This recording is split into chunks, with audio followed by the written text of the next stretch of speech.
Hello everyone and नमस्ते। मैं doctor शीतल सिंह। आज हम बात करेंगे पिंपल्स के बारे में। पिंपल्स क्यों होते हैं? देखिए, जब हम 13-14 साल की उम्र में होते हैं तो एक हार्मोन होता है एंड्रोजन, लाइक टेस्टोस्टेरोन, वो रिलीज होने लग जाता है और उसके वजह से सेबेसियस ग्लैंड जो है वो एक्टिवेट हो जाते हैं और स्किन जो है वो ऑयली हो जाता है। जब स्किन ऑयली होता है, जब हम बाहर जा रहे हैं स्कूल या कॉलेज, तो क्या होता है कि वहाँ पे हम डस्ट के कांटेक्ट में आते हैं। डस्ट से हमारा क्या होता है कि धूल मिट्टी से, डस्ट से वहाँ बैक्टीरिया ग्रो करने लग जाते हैं, पोर्स बंद हो जाते हैं। पोर्स बंद होने की वजह से वहाँ पे छोटे छोटे पिंपल्स पूरे फेस में आने लगते हैं। और क्या कारण होता है? स्ट्रेस के वजह से भी हो सकता है। जेनेटिक फैक्टर होता है। जेनेटिक फैक्टर जैसे माँ बाप को हो तो भी कई बार बच्चों को ये प्रॉब्लम आती है। फिर डाइट प्रॉपर ना लेने की वजह से ये प्रॉब्लम आती है। जैसे हम ऑयली फूड ज़्यादा खा रहे हैं, ज़्यादा मीठा खा रहे हैं, तो भी ये प्रॉब्लम आती है। अगर हमारे बालों में डैंड्रफ है और हमारे बाल जो है ऑयली हो जाते हैं तो हमारे फोरहेड में भी पिंपल्स आने लगते हैं। और कई बार क्या होता है कि कई बच्चों को पीसीओडी की प्रॉब्लम होती हैं, बेटियों को स्पेशली। जो ये पीसीओडी की प्रॉब्लम है, इसके वजह से क्या होता है कि हार्मोन इम्बैलेंस हो जाते हैं। जब हार्मोन इम्बैलेंस होते हैं तो भी ये प्रॉब्लम बनी रहती है। पिंपल्स आते हैं फेस पे और चिक्स में। और क्या कारण हो सकता है? और अगर पॉल्यूशन है एनवायरनमेंट में तो भी ये आने के चांसेस होते हैं कि फेस में पिंपल्स आने लगता है। खासकर जब आप अगर पॉल्यूशन है और हम बाहर जा रहे हैं तो हम डस्ट के कांटेक्ट में आते हैं, जो कि हमारे जो स्किन के पोर्स होते हैं ना, वो भर जाते हैं और उसके वजह से वहाँ पे बैक्टीरिया ग्रो करेंगे और पिंपल्स आएंगे। तो हमें ऐसा क्या करना चाहिए, देखिए, जिससे ये पिंपल्स कम हो जाए। देखिए, आप जब आप बाहर जाते हैं तो घर पे आते ही तुरंत ही आपको फेस वॉश करना चाहिए अच्छे से। और दिन में 2-3 बार कम से कम मुंह वॉश करके रखना चाहिए, फेस को अच्छे से वॉश करना चाहिए।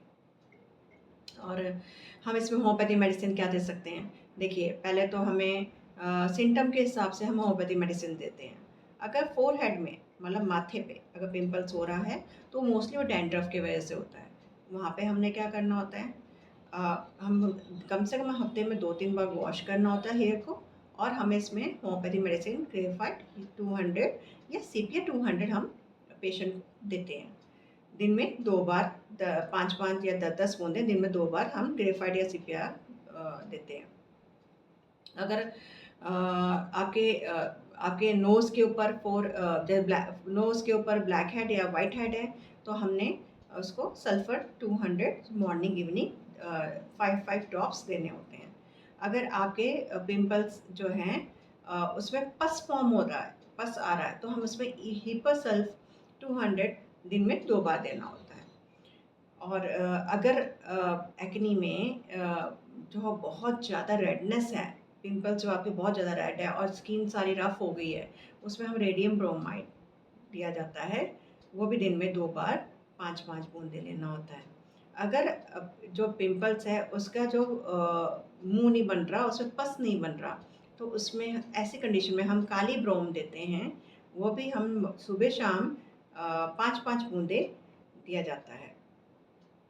और अगर दाग धब्बे रह गए हैं फेस पे, तो हम इसमें, जैसे पिंपल्स हो गया उसके बाद दाग धब्बे फेस पे हो जाते हैं, उसके लिए हम बर्बेरिस एक्वाफोलियम मदर टिंचर, वो हमने रात को सोते वक्त कॉटन में या फिर गुलाब जल में डाल के वो हमने वहाँ पे लगाना होता है जहाँ जहाँ पे दाग धब्बे होते हैं। उससे भी क्या होता है कि सारे पिंपल्स के जो निशान हैं वो कम होने लगते हैं, फीके पड़ने लगते हैं।